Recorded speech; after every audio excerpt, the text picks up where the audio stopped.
Quand on fait nos courses, on paye tous de la TVA. Quand j'ai acheté ce téléphone, j'ai payé 20% de TVA. Et même les plus pauvres, juste pour manger, ils payent 5,5% de TVA. Oui, 5,5%, même les plus pauvres. En fait, la seule chose qui n'a pas à payer de TVA, c'est les marchés financiers. Super! Concrètement, quand vous faites vos courses, vous payez plus d'impôts que quand Bernard Arnault achète des actions sur les marchés financiers.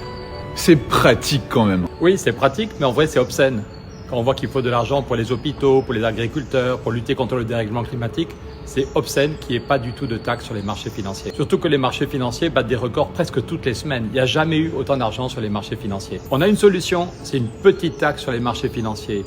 Une taxe de 0,1% rapporterait chaque année 60 milliards au niveau européen. 60 milliards. Et aujourd'hui, on n'a jamais été aussi proche de l'obtenir. Oui, au niveau du Parlement européen, presque tout le monde est d'accord. On a eu 3 votes en 3 ans pour dire stop le blabla. Maintenant, on crée la taxe sur la spéculation. Et la seule chose qui manque, c'est l'accord d'un pays. Devinez lequel? La France! Alors, pour convaincre Emmanuel Macron et Bruno Le Maire de taxer la finance comme tout le reste, Ouais, enfin, pas vraiment comme tout le monde. On demande juste 0,1%. C'est quand même pas la lune. On a besoin de toi pour réaliser une action très simple, mais qui peut tout changer.